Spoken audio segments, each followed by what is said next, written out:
आप सभी को प्यार भरा नमस्कार। सबका स्वागत आज के सत्संग में। अच्छा लग रहा है सबको देखकर।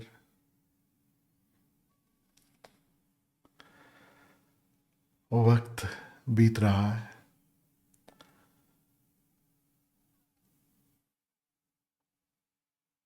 हमें ही देख लो, हम साथ में कब से जुड़े, बहुत सारे लोग बहुत बहुत बहुत सालों से संग साथ। कुछ एक मित्र होंगे जिनके साथ 20-20 साल गुजर चुके, किसी के साथ 25 साल भी गुजर चुके होंगे।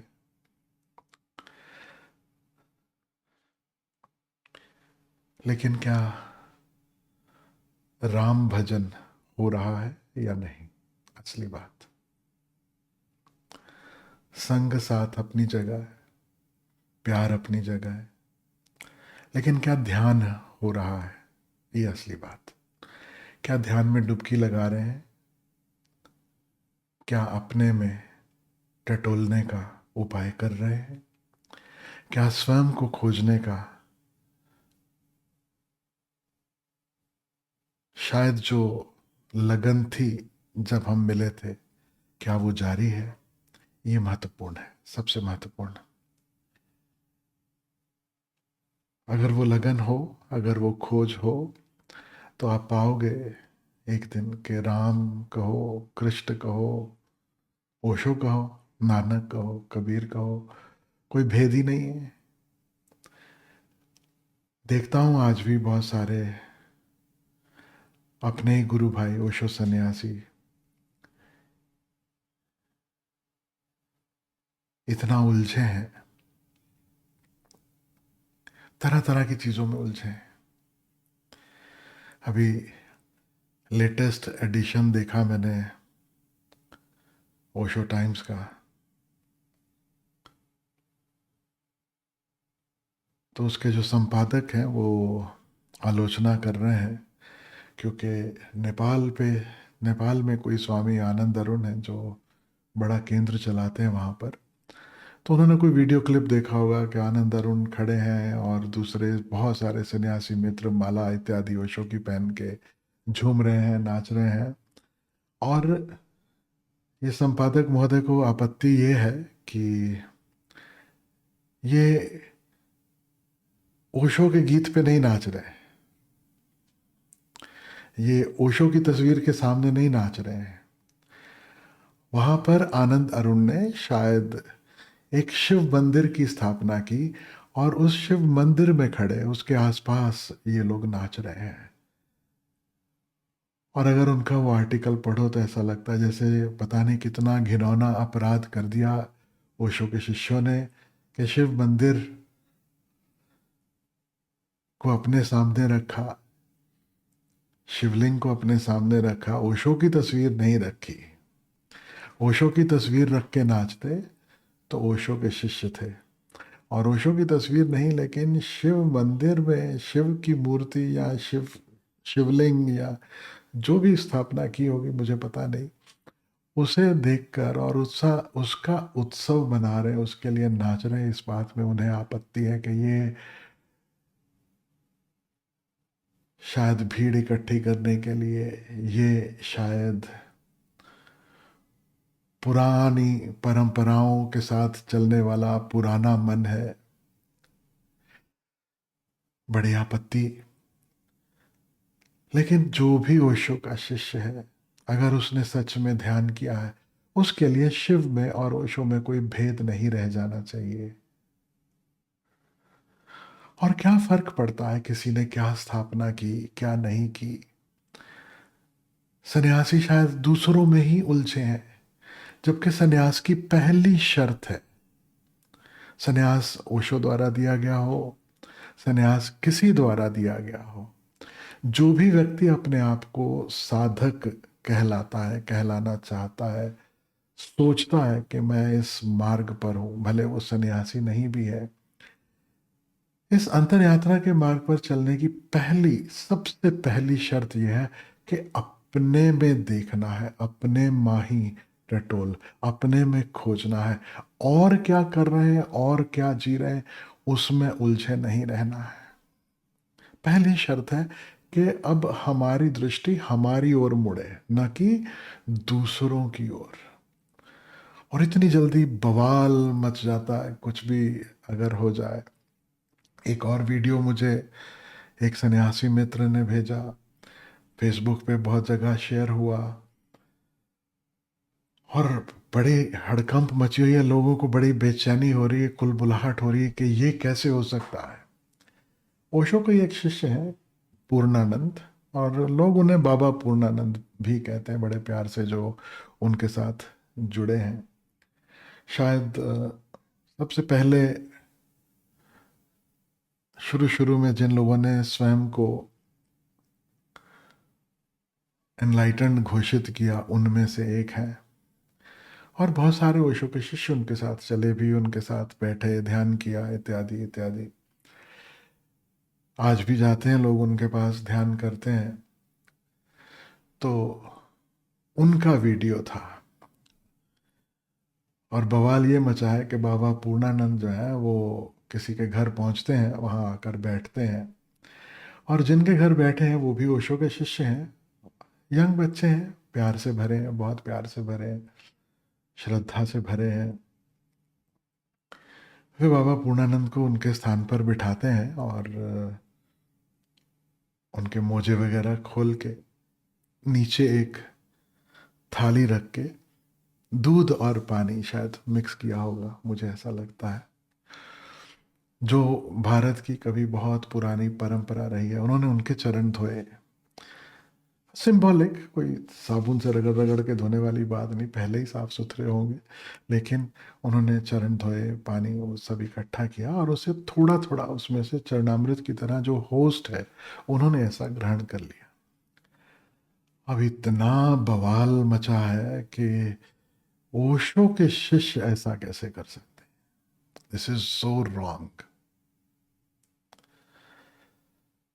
मैं अपने दिल की बात आपसे शेयर करना चाहता हूँ, और उन लोगों से भी पूछना चाहता हूँ कि उनको असली आपत्ति किस बात में, उनको प्रॉब्लम क्या है। प्रॉब्लम उनको ये है कि पूर्णानंद के चरण धो के पिए गए, या प्रॉब्लम उनको ये है कि किसी के भी चरणों का पानी, किसी भी चरणों का जल उसे अमृत की तरह क्यों पिया गया। अगर तो दूसरी बात, तो आई डोंट केयर, माफ करने लायक है, इनको पता ही नहीं कुछ, अभी कुछ समझ ही नहीं। चरणामृत यह शब्द भारत की संस्कृति में सदियों से चला आ रहा है, और उसके पीछे एक विज्ञान है, वो मैं आपसे कहूं। सदा शिष्य गुरु के चरण छूता है, सर नहीं छूता, गला नहीं पकड़ता, हालांकि कोशिश बहुत करते हैं, लेकिन कोई गला सीधे सीधे नहीं पकड़ता। हमेशा चरण छुए जाते हैं। क्यों चरण छुए जाते हैं? कोई भी संत हो, कोई भी सदगुरु हो, याद रखना, जब उनके हम चरण छूते हैं तो उनके चरणों से, उन उस संत, उस सदगुरु के ऊपर जो ऊर्जा बरस रही, जो उनके सहस्त्रार से परमात्मा की दिव्य ऊर्जा उन पर बरस रही है, हम उनके चरणों को छूकर उसी ऊर्जा को थोड़ा सा ग्रहण कर सकें, इसका उपाय करते हैं। इसलिए तो पैरों में माथा टेकते हैं, इसलिए तो मंदिर में मूर्ति को भी माथा टेकते हैं। जहां मूर्ति नहीं है, इस्लाम हो या सिख धर्म हो, सिख गुरु ग्रंथ साहब के पास, उनके सामने जमीन पर माथा रखते हैं, ताकि कुछ वह दिव्य ऊर्जा ग्रहण कर सके। इस्लाम भी झुकता है, 5-5 बार झुकता है। ये झुकने की कला, ये कहीं ना कहीं चरणों में झुकने की कला, और झुक कर कुछ प्रसाद ग्रहण करने की कला, यह भारतीय संस्कृति का हिस्सा है, सदियों पुराना, सदियों पुराना। और जो थोड़ा गहरे में उतरे उसे पता है कि संतों को छोड़ दो, सदगुरुओं को छोड़ दो, आपका कोई प्रिय व्यक्ति है, उसकी एक वस्तु भी आप अपने पास रखते हो, कभी उसे प्यार से आप छू लेते हो, you feel a certain energy, you feel a certain connection with that person. समझो अब कोई विदा हो गए घर से, आज उनका कोई कपड़ा है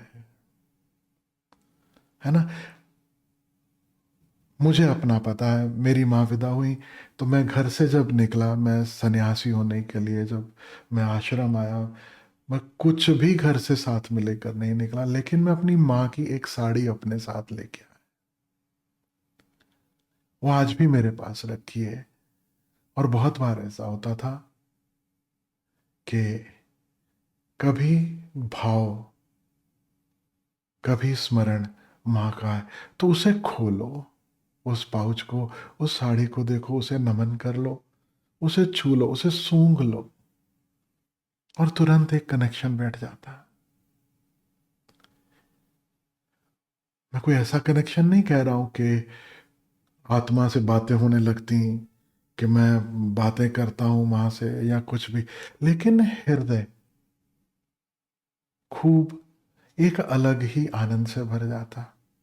वो जो प्रेम उनकी उपस्थिति में महसूस किया, वह प्रेम फिर से उनकी कोई वस्तु, उनकी कोई वस्त्र, उनका कुछ ऐसा दिया हुआ गिफ्ट, उसे जब आप छूते हो, उसे जब आप महसूस करते हो, तो आप उस व्यक्ति की एक सूक्ष्म उपस्थिति महसूस करते हो, उसके साथ एक नाता जुड़ता है, एक संबंध जुड़ता है। इसलिए तो प्यार में लोग एक दूसरे को गिफ्ट देते हैं, सुवेनियर देते हैं, कहीं जाते हैं वहां से कुछ लेकर आते हैं और आप अपने प्रियो को भेंट देते हैं कि I remembered you, this is for you. या बच्चे समझो दूसरे देश पढ़ने जा रहे हैं, माता पिता से दूर किसी दूसरे गांव नौकरी इत्यादि कर रहे हैं, तो माता पिता भी कुछ देते हैं कि ये अपने पास रखना है, ये मेरी एक चीज। जिनके पास है उन्हें पता है कि एक स्मरण बना रहता है, हृदय प्रफुल्लित रहता है, और उस संग साथ का, उस सहारे का एहसास निरंतर बना रहता है। जब कोई शिष्य,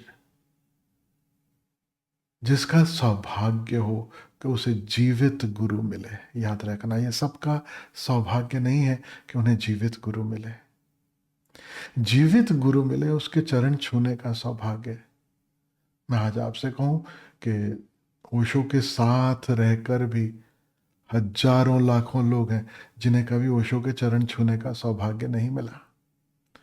शुरू शुरू में लोग चरण छूते, लेकिन एक समय आया, इतनी भीड़ हो गई कि अगर वो सब लोग चरण छूने लगे तो चरण छूने में ही इतना समय निकल जाएगा कि प्रवचन देने का समय ही नहीं रहेगा, कुछ और ओशो को अपना कार्य करने का समय ही नहीं रहता।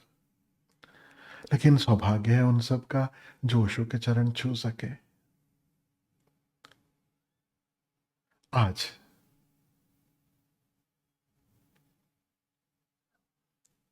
कोई ओशो का शिष्य किसी के प्रति श्रद्धा से भरता है, उसे बुरी दृष्टि से क्यों देखना।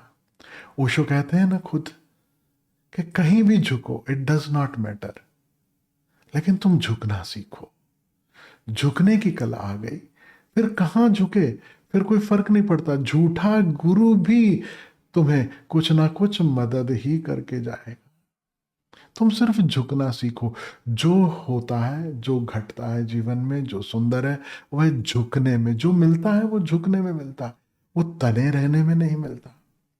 अब अगर कुछ मित्र जिनके हृदय में भाव है, ऐसे बहुत सारे लोग हैं जिनके लिए, अब समझो मेरे मन में भाव नहीं होगा, बाबा पूर्णानंद को मैं मिलूं तो मुझे कोई जरूरत नहीं उनके चरण छूने की, आप मिलें, हो सकता है आपकी इच्छा हो सकता है आपकी इच्छा ना हो, इट डज नॉट मैटर। लेकिन जिनके हृदय में भाव है उनकी रिस्पेक्ट जरूरी है।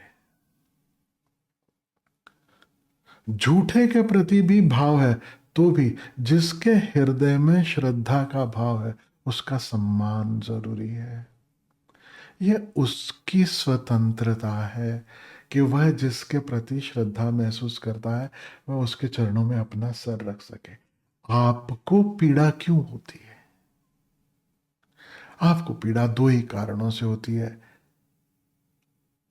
आपके पैर कोई नहीं छू रहा, आपके पैर कोई नहीं धो रहा,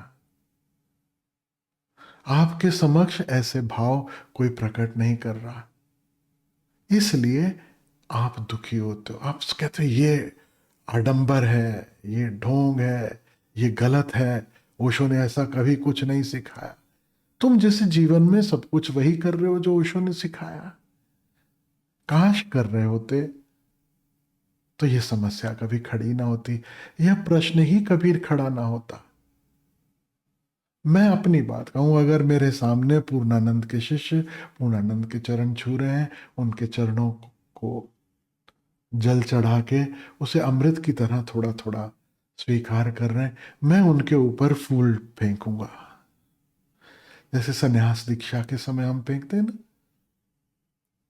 कोई दीक्षा ले रहा है, देखो आजू बाजू थोड़े, जैसे मृत्यु आती है तो यमराज खड़े होते हैं इधर उधर खींचने के लिए, और अपने यहाँ जब सन्यास दीक्षा होती है तो कुछ लोग थाली में पेटल्स लेकर, फूल की पंखुड़ियां लेकर खड़े रहते हैं, और धीरे धीरे हल्की हल्की एक फुहार फूलों की पड़ती है दीक्षा लेते समय। मेरा बस चले तो ऐसे शिष्यों को प्रणाम करूं, मेरा बस चले तो उन पर मैं फूल बरसाऊं कि धन्य है तुम्हारे भाव, सुंदर है तुम्हारे भाव, यह जीने का ढंग है। और मैं ये भी नहीं कहूंगा किसी से कि जाओ जाकर किसी के पैर छुओ, जाओ जाकर किसी का चरणामृत लो, नहीं। हृदय की बात है, असली बात भाव है। भीतर हम क्या महसूस कर रहे हैं वह सर्वोपरि है। आडंबर में, परंपरा में, कर्म कांड में और श्रद्धा में फर्क जो है वो सिर्फ और सिर्फ भाव का है। बिना श्रद्धा के कुछ मुझे मिल जाएगा इस भाव से, इस विचार से, इस ख्याल से कि कोई कृपा बरस जाएगी मेरे ऊपर, कोई मेरा कुछ ऐसा हो जाएगा, वैसा हो जाएगा, कुछ भी जहां मांग है वहां पर कर्मकांड है, वहां पर अंधविश्वास है। लेकिन जहां हृदय जुड़ गया, जहां भाव जुड़ गया, आप जिससे प्रेम करते हो, मैं तो कहता हूं अगर आप अपनी पत्नी से भी प्रेम करते हो, पति से प्रेम करते हो, कभी उसके सामने भी झुकने का भाव हो।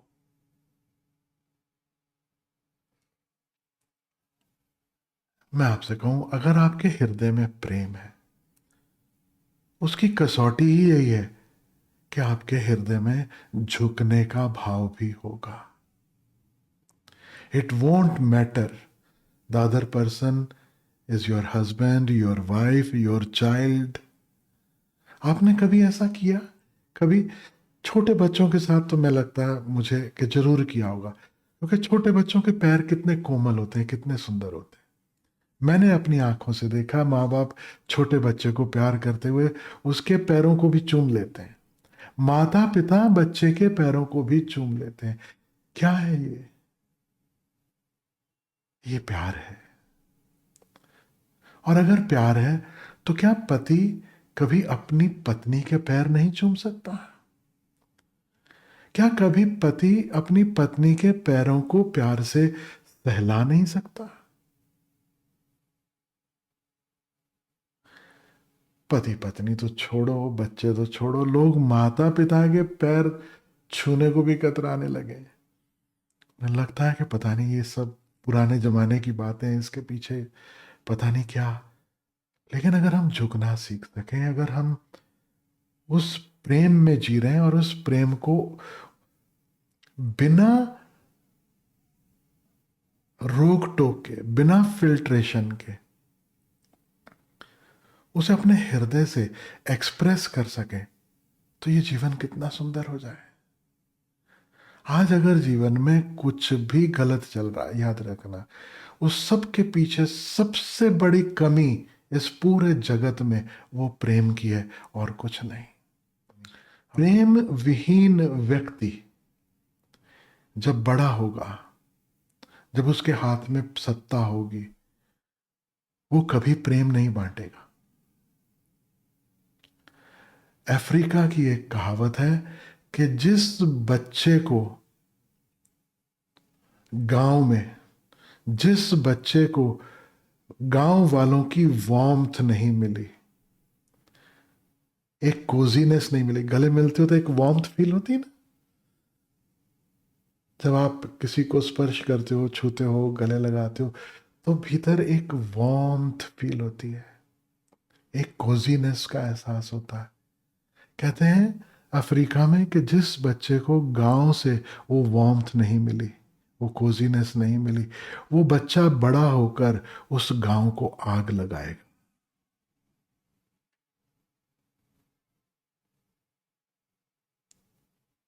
Just to feel, just to fulfill that emptiness that he felt as a child. सारे युद्ध परिणाम है प्रेम के अभाव के। हमने प्रेम नहीं सीखा, प्रेम में जीना नहीं सीखा। और तो और जिनकी सुननी चाहिए उनको हमने सुनना नहीं सीखा। हम किसको सुनते हैं? ये मोटिवेशनल स्पीकर्स, हार नहीं माननी, यू कैन विन। प्रेम का तो पहला पाठ है कि हार जाओ, हारने में आनंद है। बिल्कुल अपोजिट बातें याद रखना। ये मोटिवेशनल टॉक्स और स्पिरिचुअलिटी, इसे एक मत समझ लेना। और आजकल ये लाइन बड़ी धुंधली होती जा रही। जो स्पिरिचुअल सो कॉल्ड लीडर्स हैं वो मोटिवेशनल स्पीकर बनते जा रहे हैं, और जो मोटिवेशनल स्पीकर हैं वो स्पिरिचुअलिटी की बातें करनी शुरू कर, स्पिरिचुअल उदाहरण ले लेकर मोटिवेट करने की कोशिश कर रहे हैं। It has nothing to do with motivation.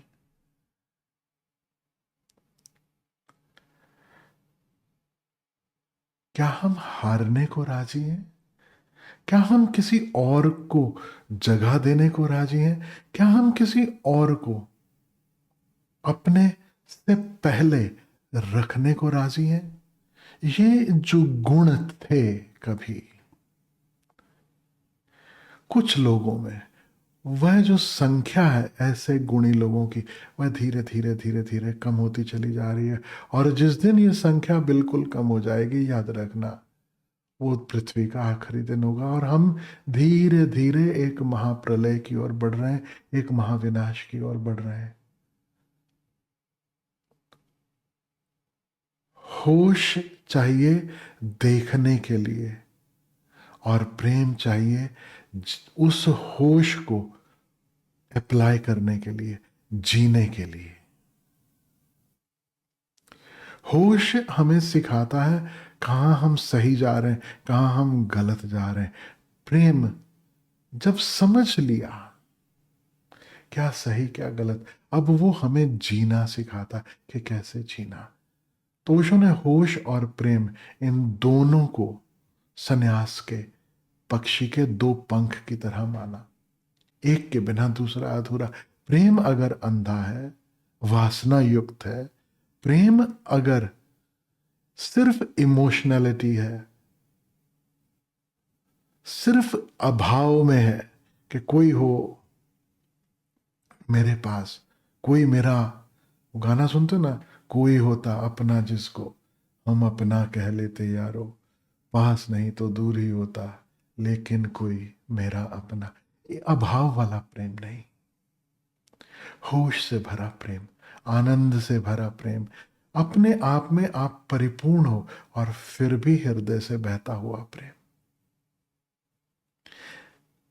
शायद इसे ही संतों ने कहा है बेशर्त प्रेम। It does not matter what the other is doing to you. तुम्हारे भीतर से सदा दुआएं निकले, तुम्हारे भीतर से सदा मंगल कामना निकले, तुम्हारे भीतर से सदा यही प्रार्थना निकले कि सभी का शुभ हो, दुश्मन का भी शुभ हो। कब ये संभव है? जब हम उनकी सुने जिनको सुनना चाहिए।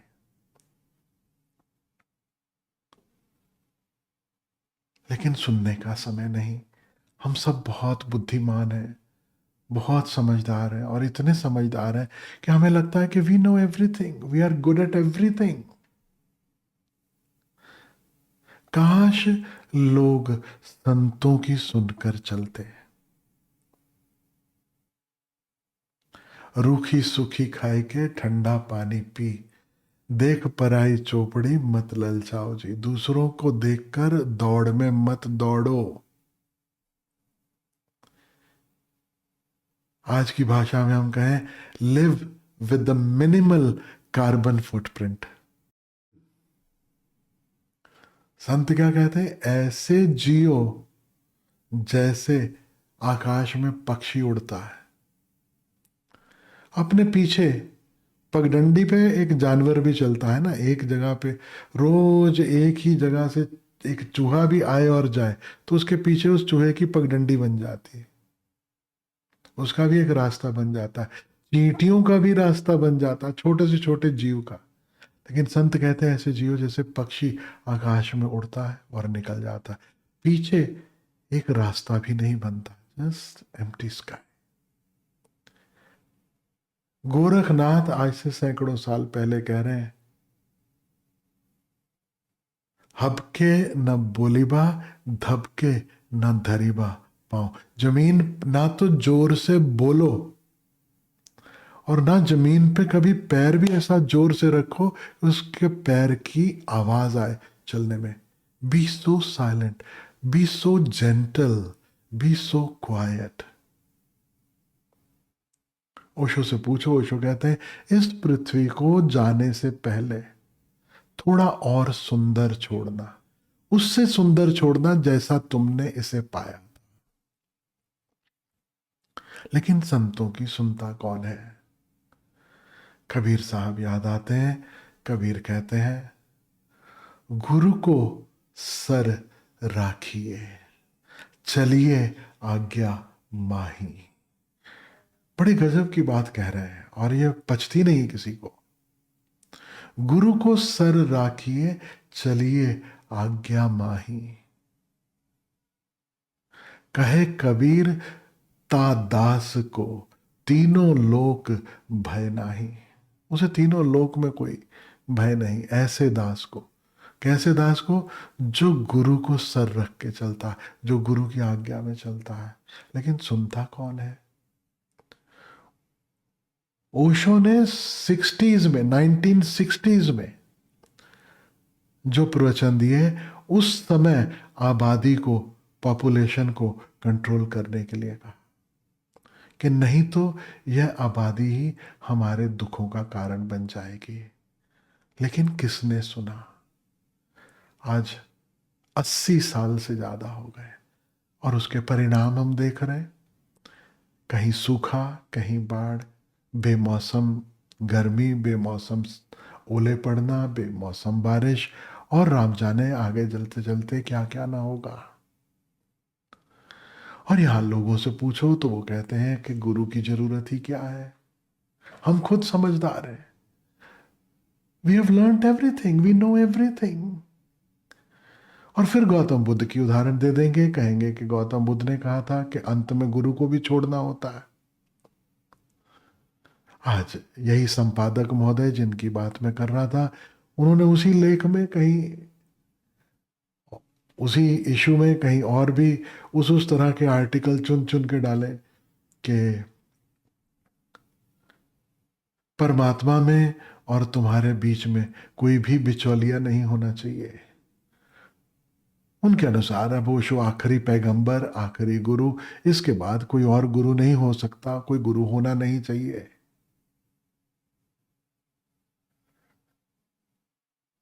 भूल गए कि ओशो ने यह भी कहा कि मेरे शरीर छोड़ने पर तुम अटक मत जाना, रुक मत जाना, किसी जीवित गुरु को खोज लेना।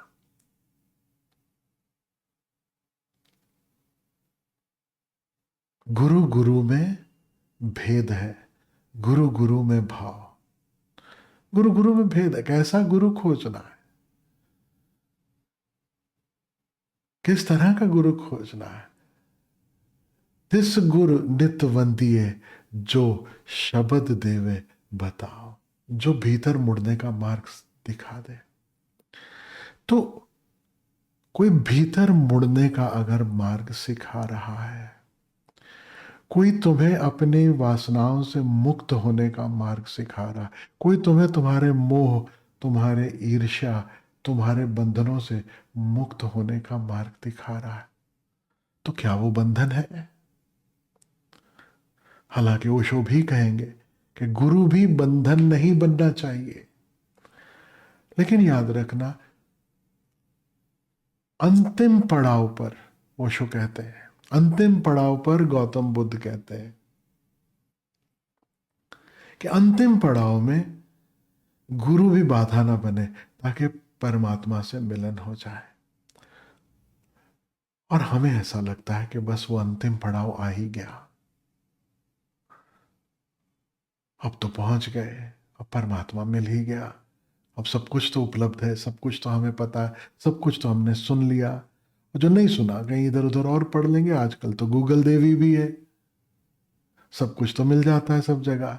कुछ जो थोड़ी बहुत जानकारी में कमी, लेकिन ख्याल रखना ये जानकारी है, अनुभव नहीं है। जिन्हें अनुभव हुआ, फिर से कबीर साहब को याद दिलाता हूं, कबीर कहते हैं, गुरु गोविंद दो खड़े काके लागू पाए। अब गोविंद से भी साक्षात्कार हो गया, परमात्मा से मिलन भी हो गया, परमात्मा से पहचान भी हो गई। अब दोनों है, गुरु भी है गोविंद भी है। काके लागू पाए, बलिहारी गुरु आपकी गोविंद दियो बताए। So simple. परमात्मा मिला, इसकी कसौटी यही है कि गुरु का आसन तुम्हारे हृदय में और भी ऊंचा हो जाएगा। कसौटी यही है परमात्मा की। ऐसा नहीं कभी होगा कि दो में कभी चुनाव करना पड़ेगा। ये कबीर इशारे में तुम्हें समझा रहे, समझने वाले समझ गए, ना समझे अनाड़ी है। कि आज हमें देखिए, हम लोग सब जगह घूमते हैं, ध्यान शिविर करवाते रहे हैं, अभी ऑनलाइन करते हैं सब कुछ। पूरे घर में कोई एक कमरा नहीं जहां ओशो की तस्वीर ना हो। कभी एक श्वास नहीं भीतर जाती जो ओशोमय ना हो। कुछ भी कर रहे हो, गुरु कभी जीवन से जुदा नहीं होता। गुरु विदा हो जाए और परमात्मा मिल जाए, ऐसा कभी नहीं होता। गुरु में ही परमात्मा के दर्शन होने लगते हैं और परमात्मा की कृपा का एहसास महसूस होता है जब गुरु को देखते हैं कि उसकी कृपा हुई तो गुरु मिला, किसी ने मार्गदर्शन दिया। तो जो मार्गदर्शन दे वह बिचौलिया नहीं है, वो कंडक्टर है, वो कैटलिस्ट है। कैटलिस्ट में बिचौलिए में फर्क है। बिचौलिया कहता है मैं ही सब कुछ हूं, आ मेरी शरण में आ। कैटलिस्ट कहता है जा, तेरी शरण में जा, अपने भीतर मुड़ो, आत्मानम शरणम गच्छामि। अपने भीतर मुड़ो, अपने भीतर टटोलो। तो फिर वो पूर्णानंद हो, वो अरुण हो, वो कोई भी हो, पूरे भारत में, भारत के बाहर, ओशो के कोई भी शिष्य अगर ध्यान करवा रहे हैं और ध्यान में मिलावट नहीं कर रहे हैं, अगर ध्यान को तरोड़ मरोड़ नहीं रहे हैं, अगर अपने पीछे चलने को नहीं कह रहे, तो याद रखो वे सहायक हो रहे हैं किसी ना किसी रूप में। आज पूर्णानंद के किसी ने पैर धो के पी लिए, उसके लिए बवाल। आपको आश्चर्य होगा, ऐसा ही बवाल ओशो के साथ भी हुआ। ओशो हमेशा मना करते पैर ना छुओ, ये ना करो, लेकिन लोग फिर प्रवचन खत्म होने के बाद में, जब पब्लिक में अभी चल रहे थे, अभी भगवान रजनीश नहीं हुए थे, अभी आचार्य रजनीश थे, तो जब वो बड़ी क्रांतिकारी बातें करते थे तो तभी तक लोगों ने उन्हें गुरु के रूप में नहीं स्वीकार किया था, एक ओरेटर के रूप में स्वीकार किया कि अच्छा बोलते हैं, अच्छी विजन है इनके पास, एक दृष्टि है, और भारत कैसे बेहतर हो सकता है, समाज कैसे बेहतर हो सकता है, इस दृष्टि से वो लोग उनको सुनने जाते हैं और देखते हैं कि हाँ ये बढ़िया कुछ बताते हैं और बड़े क्रांतिकारी हैं। तब भी लोग आते, कभी उनके पांव छू लेते, तो जो जितने आयोजक होते थे उस समय आसपास, वही मना करते कि नहीं नहीं नहीं, इनके पैर मत छुओ, इनको अच्छा नहीं लगता। और वो शो उनको चुप करा देते, बोलते तुम बीच में मत पढ़ो। फिर किसी ने प्रश्न पूछ लिया कि आप तो सब परंपरा, सब अंधविश्वास के विरोधी हैं, और फिर लोग जब आपके पैर छू रहे हैं तो आप उनको रोकते नहीं, आप उनको मना क्यों नहीं करते, आप बड़े मजे से पैर छुआ लेते हो। तो ओशो ने जानते हो क्या उत्तर दिया? ओशो कहते हैं, आज तक कभी मेरे पैर किसी ने छुए ही नहीं, कोई मेरे पैर नहीं छूने आ रहा। उनके हृदय के तार छिड़ते हैं, उनके अंदर कुछ होता है और वो भाव प्रकट करना चाहते हैं, तो मैं सामने हूं, I happen to be here. और उनका जो भाव है, जो उस भाव का सौंदर्य है, उस भाव में जो शुद्धि है, मैं उसे कैसे रोक दूं? वो मेरे माध्यम से परमात्मा के ही चरण छूना चाह रहे हैं, तो मैं बीच में क्यों आऊं, मैं बीच में क्यों पढ़ूं, मैं उन्हें क्यों रोकूं?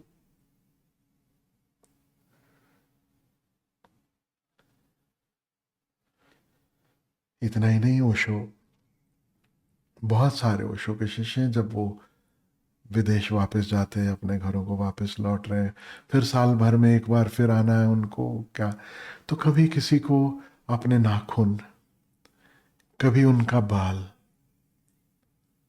कभी कोई उनका वस्त्र, कभी किसी छोटी डब्बी में, छोटी पुड़िया में, किसी पार्सल पैकेट में वो देते, जो उनको प्रिय है या जो उनको लगता कि ये उनके कार्य में सहभागी होंगे, या जिन्हें वो जरूरत समझते कि इसे इस सपोर्ट की जरूरत है, इस सहारे की जरूरत है, उन्हें वो भेंट स्वरूप दे देते हैं।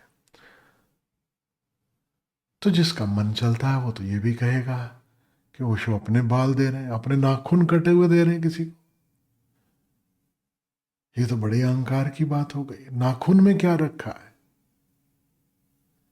It is just dead skin, dead cells. बाल को हो, नाखून को, डेड सेल, उसी के मार्ग से तो शरीर से विदा होते हैं ना।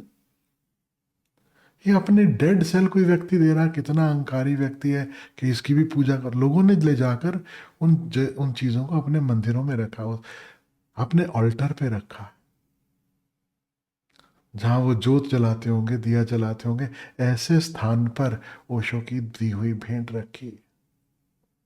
आप कभी, जिनको कभी मौका मिले, जो आ चुके हैं या कभी आएंगे घर पे, देखना एक पूरी अलमारी पड़ी है हमारी, जिसमें सिर्फ ओशो की दी हुई वस्तुएं, ओशो के गिफ्ट्स, ओशो के चरण पादुका, ओशो के बाल, ओशो के नाखून, ओशो के कपड़े, ओशो के दी हुई और अनेक भेंट। कहीं पे डिकेंटर है उनका जिसमें वो डाइट कोक पीते हैं, कि कहीं ओशो का पेन है। वो सब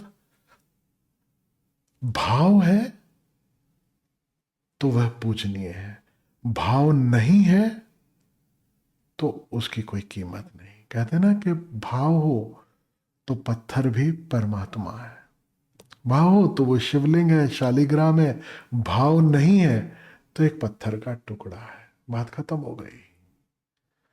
तो हम सब सिर्फ ओशो सन्यासी ही नहीं, इस पूरी पृथ्वी पर जितने भी लोग किसी के भी शिष्य हों,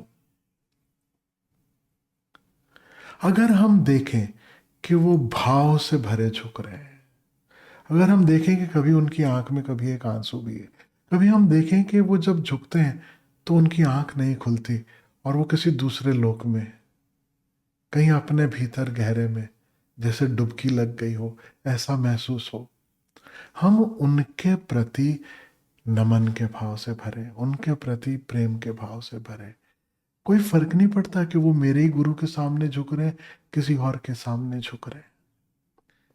हम दूसरे के हृदय के भाव को नमस्कार करना सीखेंगे तो ही हमारे हृदय के द्वार खुलते हैं। नहीं तो बस बचा यही खोपड़ी, यही खोपड़ी, यही खोपड़ी। तो आज के दिन तो मैं यही संदेश सबको देना चाहता हूँ, हृदय के द्वार खोलो, हृदय के द्वार खोलो, हृदय के द्वार खोलो। हृदय के द्वार खुले होंगे तो आप रिसोर्सेज का दुरुपयोग नहीं करोगे। हृदय के द्वार खुले होंगे तो कहीं वॉर नहीं होगी। हृदय के द्वार खुले होंगे तो ये जीवन जीने लायक लगेगा। गुरु को सर राखिए, चलिए आज्ञा माही। सर राखिए का मतलब कभी समझ लेना, सर रखने का मतलब क्या है।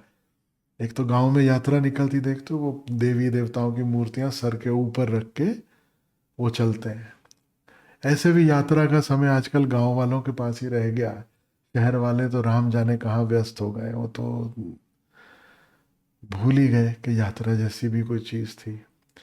आप महाराष्ट्र में आओ देखो, आप हिमाचल चले जाओ, हिमाचल में देखो, वो देवी देवताओं को लेके निकलते हैं अपने सर पे उठा करके। और ऐसे ऐसे देवता जो आपने कभी नाम भी नहीं सुने होंगे कभी, लेकिन उस गांव के लिए, उस छोटे से एरिया के लिए वही सबसे महत्वपूर्ण है। तो पूरी यात्रा करवा के फिर उन्हें पूरा उसका उपाय करके फिर वापस विराजमान किया जाता है।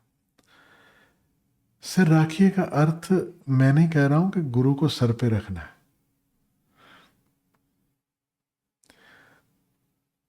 और कबीर साहब का भी अर्थ नहीं होगा गुरु को सिर राखिए, यानी गुरु के चरणों में अपना सर रखिए। अपनी खोपड़ी छोड़कर कभी जो गुरु बताए वैसा चल के देखे, चलिए आज्ञा माही। गुरु को सर राखिए, चलिए आज्ञा माही। हम भूल ही गए, भूल ही गए, और उसके परिणाम हम देख रहे हैं। तो यह पृथ्वी अगर बची है तो याद रखना उनके कारण बची है जो आज्ञा में चल रहे हैं, जो गुरु को सर रख, क्योंकि उनसे ही उम्मीद है। गुरु का काम पूरा हो चुका, गुरु को और जरूरत नहीं, न जीने की न कुछ करने की। The game over. अब बस खेल रहे हैं क्योंकि खेलना है। कोई ना कोई आलंबन, कोई ना कोई डोरी कहीं ना कहीं बांध के पकड़ के वो चल रहा है खेल, बस। और चलता रहेगा जब तक चाबी भरी राम ने, उतना चले खिलौना। लेकिन अब कोई पर्पस नहीं बचा, कोई कोई एम नहीं, कोई गोल नहीं बचा उनके लिए। तो एक गोल, एक, सिर्फ एक के साथ वो अपनी डोरी बांध लेते हैं, वो है उनके शिष्य। उनके लिए उनके शिष्य उनका परिवार हो जाते हैं। ओशो से किसी ने पूछा, कहीं प्रवचनमाला चल रही थी, तो उस प्रवचनमाला में कुछ ऐसा जिक्र है कि नाव आ चुकी है, उस पार जाना है। मेटाफोरिकल, द प्रॉफिट के ऊपर बोल रहे थे ओशो उस समय। आई बिलीव खलील जिब्रान का किताब है द प्रॉफिट। तो ओशो कहते हैं मेरी भी नाव आ चुकी है, कब से इंतजार कर रही है, लेकिन मैं रुका हूं उस नाव में बैठने के लिए। मैंने उस नाव को रुका के रखा है, और मेरी नाव को जिसने इस किनारे पर बांध रखा, उस किनारे न चली जाए, उस ओर ना चली जाए, महासागर में विलीन ना हो जाए। उस वो जो डोरी है जो इस किनारे पर बांधे हुए, वो है मेरे शिष्यों का प्रेम।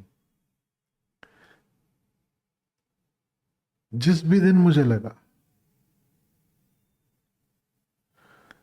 कि मेरे शिष्यों को प्रेम नहीं है या उन्हें मेरी जरूरत नहीं है, I am ready to go. समझना कितनी गहरी बात है। जिसके लिए उसके शिष्य ही अपना परिवार हो जाए, अपना अंग हो जाए, वो अपनापन हमने कभी देखा नहीं, हमने सोचा नहीं, हमें पता नहीं। हम पत्नी को अपना मानते हैं, पति को अपना मानते हैं, बच्चों को अपना मानते हैं, लेकिन हमारे सारे अपनेपन का जो भी ख्याल है, गुरु जो अपनापन समझता है उससे कहीं नजदीक भी नहीं पहुंचता।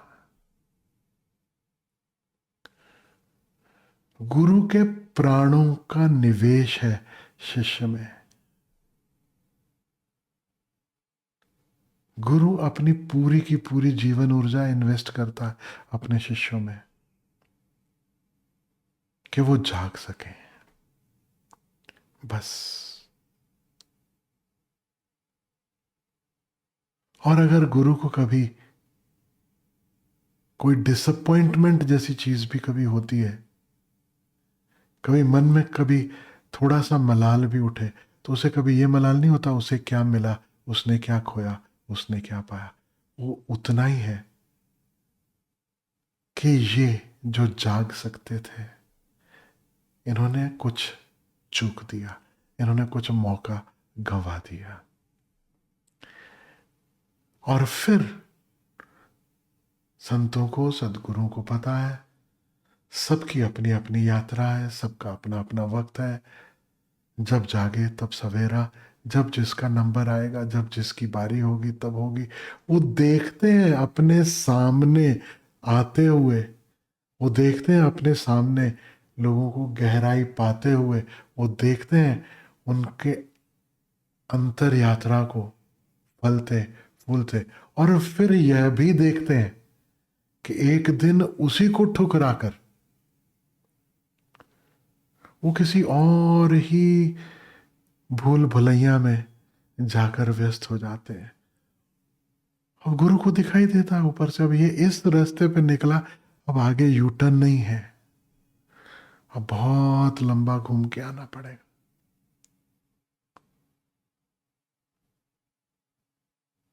तो फिर एक लेट गो भी है कि ठीक है, वहां पे फिर और कुछ नहीं, फिर हरी इच्छा स्तंभो सनातनो, ऐसा ही है।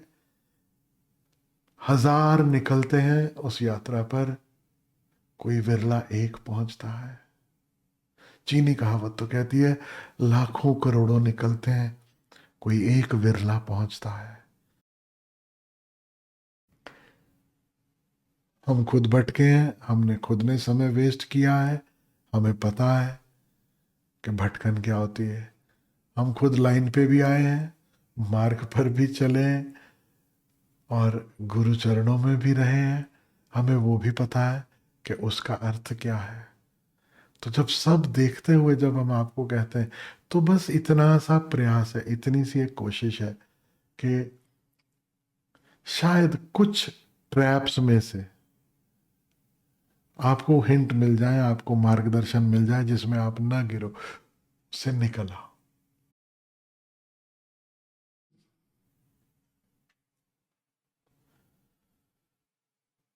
अंतिम बात ये कहना चाहता हूँ कि अच्छे अच्छे खिलाड़ी जो हैं वो, जीतती हुई टीम जो है ना, वो भी आखिर आखिर के 5 मिनट में धनाधन गोल हो जाते हैं, और उसका बिस्तरा गोल हो जाता है। अच्छे से अच्छा तैराक, वो गाना सुना ना आपने, डूबी जब दिल की नैया, सामने थे किनारे। तो किनारे के नजदीक आकर पहुंचकर हम रिलैक्स हो जाते हैं, हमें लगता है अब तो किनारा आ गया। अच्छे अच्छे तैराक किनारे के नजदीक डूबते हैं। और मजे की बात यह है कि जितना आप अच्छे खिलाड़ी बनते जाते हो, उतनी आपसे उम्मीदें बढ़ती जाती। आप अगर MS धोनी बन जाते हो ना, तो फिर पूरे भारत को उम्मीद बनी होती कि कुछ भी हो जाए, अंत में ये 3 छक्के लगाएगा और नैया पार करा देने वाला, ये जीतेगा भारत ही। ठीक ऐसे ही आप सबसे भी और खासकर उनसे जो बिल्कुल सीधे चलते, जो बहुत बिना डोले जो इस मार्ग पर चलते चले जाते हैं, याद रखना उनसे उम्मीदें भी बढ़ती चली जाती हैं। या यूं कहो कि जितना हीरा सुंदर हो, उसे उतना और तराशने का जी करता है कि और निखर सकता है, और निखार आ सकता है, और चमक सकता है।